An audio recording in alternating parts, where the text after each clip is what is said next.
Welcome everybody. My name is Dave Pilgrim. I'm going to be chairing this first session. I recently read Heather's most recent book, Transgender Body Politics, which was fascinating. So on that note, can I very, very warmly welcome Heather to the conference. Thank you, Heather. On the 20th of January in 2021, the Care Quality Commission, the alleged independent regulator of health and social care in England, published the results of an inspection of the Gender Identity Development Services. This is the only National Health Service provision for children who are concerned about issues of sex and gender. The Commission has rated the GIDS, I will call it now for our international audience, I will call the Gender Identity Development Services, the GIDS. The Commission has rated the GIDS inadequate and highlighted, and I quote, overwhelming caseloads, deficient record keeping, and poor leadership. Paul Jenkins, the chief executive of the Tavistock, in which the GID finds itself, that's a National Health Service Foundation Hospital Trust, immediately responded with a public statement. Without referring to the issue of leadership, he nevertheless fulsomely apologized. What did he apologize for? He apologized that the growth in demand at the GIDS has exceeded the capacity of the service. Jenkins described the long waiting lists and inadequate record keeping as falling short in the support of young people and families, particularly in the current climate. He insisted that although the GIDS had been operating successfully for 30 years and deploys a practical evidence-based approach, it had now found itself in the middle of a political and cultural battleground, which had been hugely challenging for the children, the parents, and the clinicians. Mermaids, which is a trans-affirmative UK organisation for children and parents, which campaigns for early and easy access for puberty blockers, immediately responded. We hope the National Health Service see this report as a wake-up call to give the GIDS more resources and give children the care that they need. So, the results, although devastating, were not unexpected for those of us who have researched the GIDS for the previous few years. For example, myself and my colleague, Professor Michelle Moore. But in this presentation, I argue that a major significance of the report is that it doesn't get to the heart of the problem. The problem won't be solved by more money, better organisation and record keeping, or even in the change of leadership. What needs to be addressed is that gender identity development medicine is completely and unequivocally institutionally captured by trans ideology and politics. The National Health Service, Tavistock Hospital Trust, and the Care Quality Commission, to which I've just referred, are both committed to Stonewall's views on the meaning of transgenderism and of trans equality. For example, the Chief Executive Officer of the Care Quality Commission sees no contradiction in claiming both neutrality and at the same time declaring, "We're pleased to have progressed and been named in Stonewall's top 100 employer index. This outcome reflects a sustained program of work around the LGBT agenda by our senior leadership within the Commission." And Stonewall, for those people who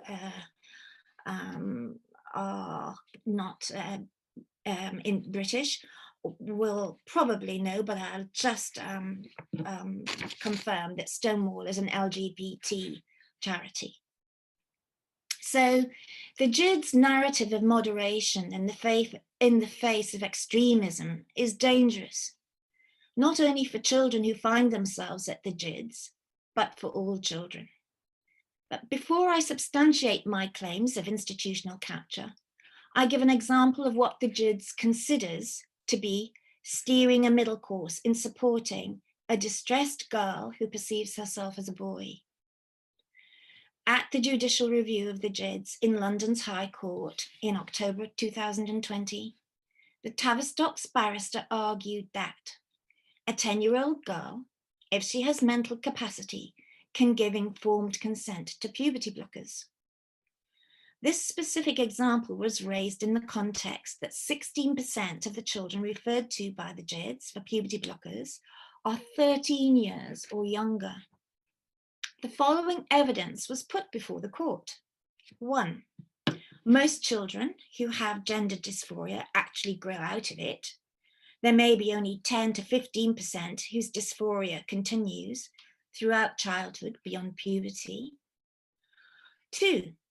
Hormone blockers are experimental and have deleterious consequences on the body, such as decrease in bone density and restrictions on growth, and so on. 3. Nearly 100% of children taking puberty blockers go on to take cross-sex hormones. 4. There are no longitudinal studies to demonstrate the psychological efficacy of hormone treatment or surgery, such as mastectomy, since the consequences for these young people as adults are virtually unknown. I will leave it to my colleague, Dr. Michael Biggs, to explore later the issue of puberty blockers and the JID's claims for evidence-based practice. What I want to discuss and focus on here is the argument deployed by the barrister to justify referring a 10-year-old for puberty blockers, despite the full awareness of the evidence put before the court. In all other areas of life, for example, buying alcohol, smoking, watching pornography, entering into legally binding contracts, a 10-year-old child is not deemed competent to decide for her or himself the likely consequences and impact of her decision-making. At a stage when, as one of the judges himself said, a child is still squeamish at the mere thought of adult sex, who has had no adult experience of orgasm, who cannot possibly predict the future and whether she will want children, was in all seriousness deemed by the barrister for the JIDs, Tavistock JIDs, as having capacity to consent to life-changing medical procedures. The barristers portrayed this as a social justice issue, and that to refuse the 10-year-old puberty blockers was to deny her agency and bodily autonomy. The question that needs to be answered, therefore, are the following. On what evidential grounds did the Tavistock's barrister argue that a 10-year-old can consent to being put on a medical path to adulthood, which will almost inevitably lead to irreversible impairment of sexual functioning and loss of fertility? Which model of social justice does the Tavistock work within? The answer to this question lies in the development of postmodern psychology, which claims, 1, transgender children and young people are oppressed by transphobia. 2, the idea of seeking the causes of a child's transidentification is to pathologize the child. And 3, knowledge of gender identity development should be developed and led by therapists who themselves have personal experience of non-normative gender identities, or who are at least the trainers of other clinicians who do have normative gender identities. So I've written extensively elsewhere about the politics and theoretical roots of the postmodern psychology applied to children. So I'm not going to rehearse those points here. I don't have the time, but I'm going to briefly flag up some of the following factors. The growth of transactivism in the late 20th century, the development of postmodern theory in the academy at the end of the 20th century, in particular, the work of the queer theorist Judith Butler, the coining of the term transgenderism, indeed, by Stonewall. For example, as far as Stonewall is concerned, transgenderism is an umbrella term which includes transsexual, genderqueer, gender fluid, non-binary, cross-dresser, etc. And Stonewall maintains that anyone who identifies as the other sex must be affirmed as such, and any other view is transphobic and oppressive, in the same way that lesbian and gay people had previously been oppressed. And I'll just remind the listener at this point that this is the organization to which the Care Quality Commission and the Tavistock are proud to be signed up with.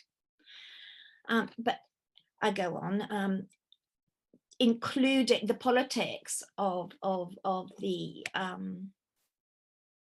theoretical roots also belong to a revisionist history that casts LGBT as one homogenous oppressed group.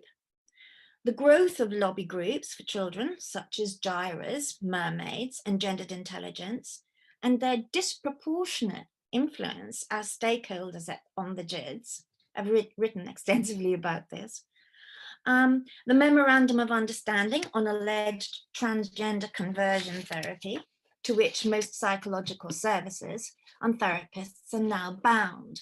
So this is the background context in which we're now thinking about the Care Quality Commission result and the result of the judicial review, which was the refusal, in fact, of the idea that children can consent.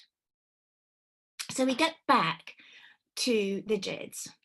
The GIDS was created in 1989, and its ethos at inception leaned towards the rejection of a psychoanalytic or psychological approach to cause. And it was working against that notion because it thought of it at that time, right at the end of a decade before the end of the 20th century, that would be the traditional psychoanalytic approach was repressive of children's non-normative gender identities. Following on from that, we have the growth of the World Professional Association for Transgender Health, sometimes known as WPATH.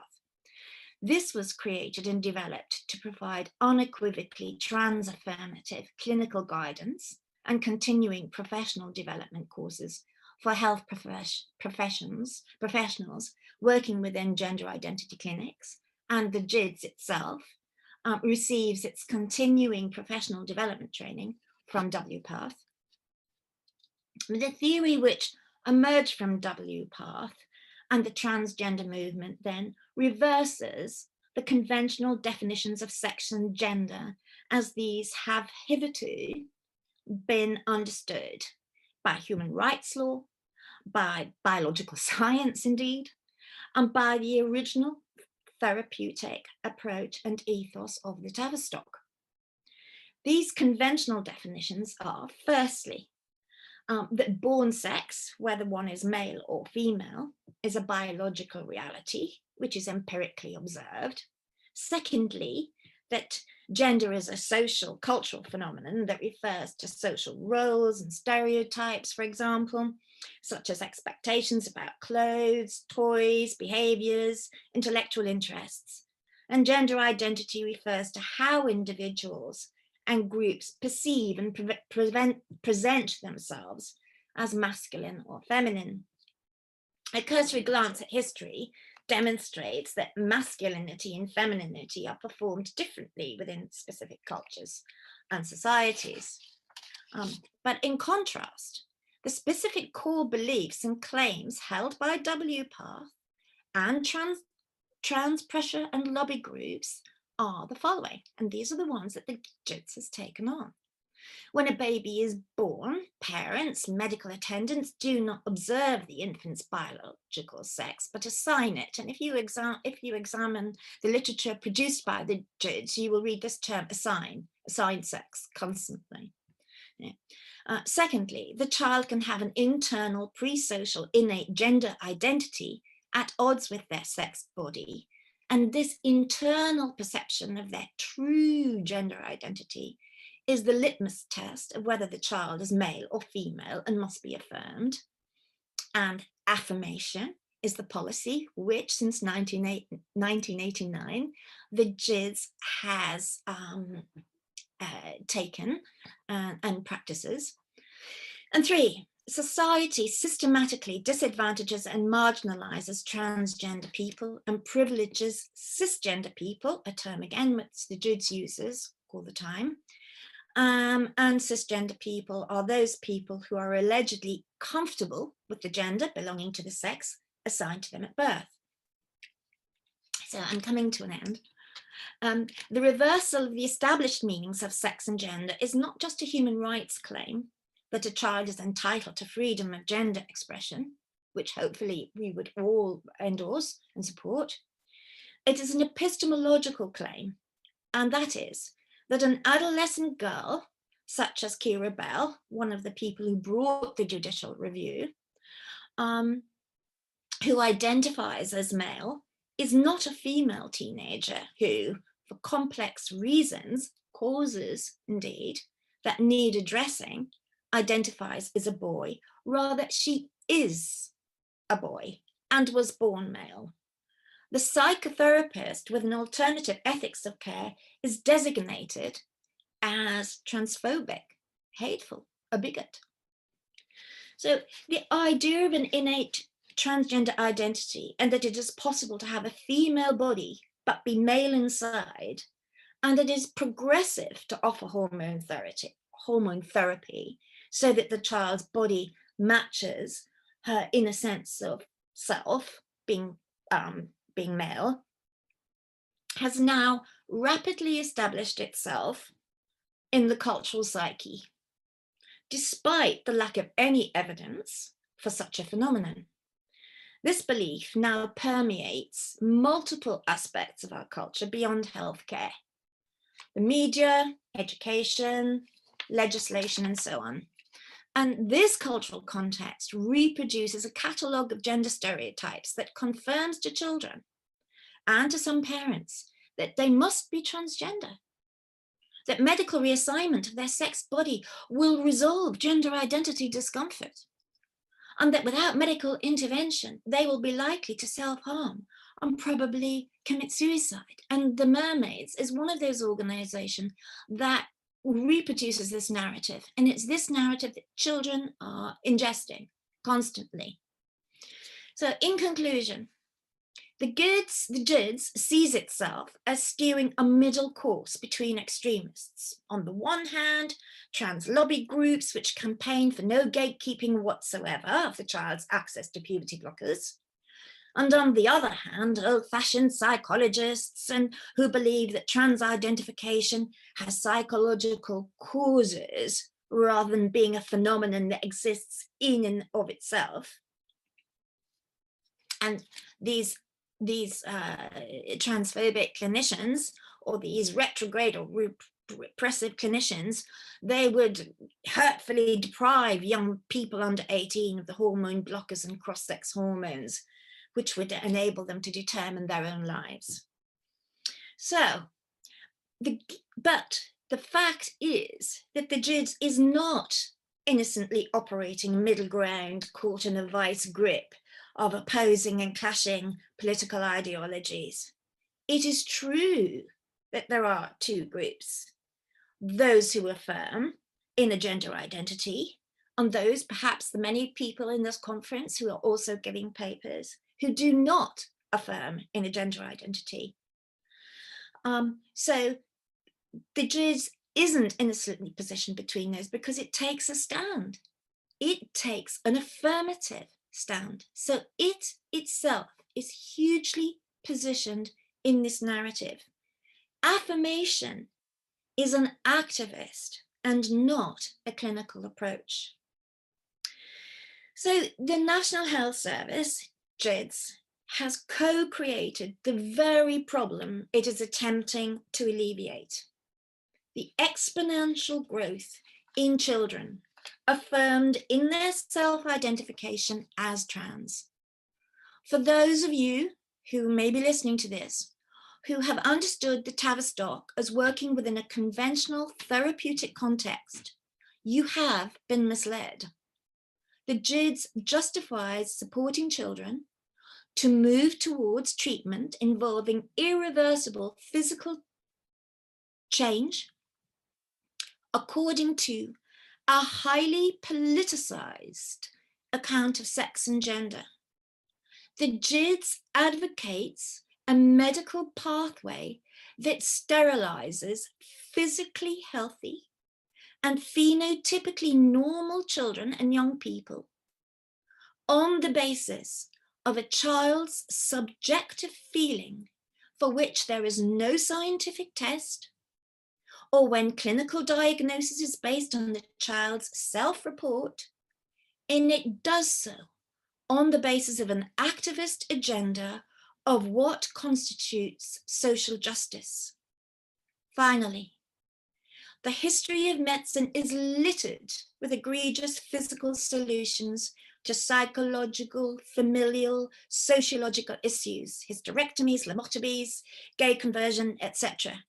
I predict that we will look back at sterilizing girls and boys and wonder how society could ever have countenanced it at the beginning of the 21st century. Thank you.